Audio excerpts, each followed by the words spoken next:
உண்மைதான். முதலமைச்சர் அவர்களே, மருத்துவர் ஐயா அவர்களுக்கு வேலை இல்லை.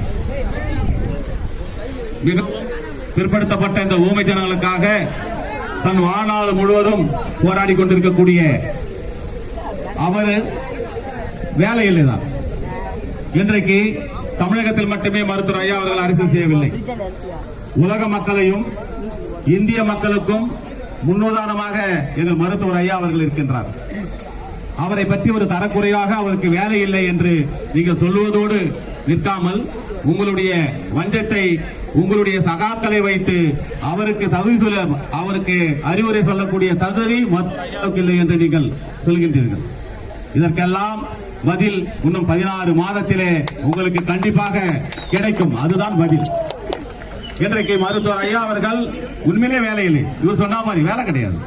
ஏன்னா இன்னைக்கு அரசியல் கட்சிகளிலே ஒரு அரசியல் எப்படி நடத்த வேண்டும் என்று பயிலரங்கம் வைத்து உலகத்துக்கே வழிகாட்டியவர் மருத்துவர் ஐயா அவர்கள். அதுதான் வேலை. இங்க இருக்கக்கூடிய ஜனங்களை அரசியல் படுத்தி, அரசியல் நெறிப்படுத்தி, அரசியலை கற்றுக் கொடுக்கக்கூடிய ஒரு பயிலரங்கத்தை நடத்துகின்ற ஒரே கட்சி இந்தியாவிலே பாட்டாளி மக்கள் கட்சி என்பது உலக அறிந்த விஷயம். அவருக்கு வேலை கிடையாது என்று நீங்க சொல்றீங்க. உங்களுடைய வேலை என்ன என்பது மக்களுக்கே தெரியும். நீங்கள் மற்ற சமுதாயத்தை எல்லாம் முட்டவிட்டு வண்டியர்களோ தனியாக இடஒதுக்கீடு 10.5 தர வேண்டும் என்று சொல்லி நீங்கள் சொல்லுகின்ற சூழ்ச்சியெல்லாம் எந்த சமுதாய மக்களும் இப்ப நம்ப தயாராக இல்லை. அவர்கள் புரிந்துவிட்டது. ஐயா சொல்லுகின்ற கருத்து இனி அனைத்து சமுதாய மக்களும் ஏற்றுக்கொண்டிருக்கின்றார்கள்.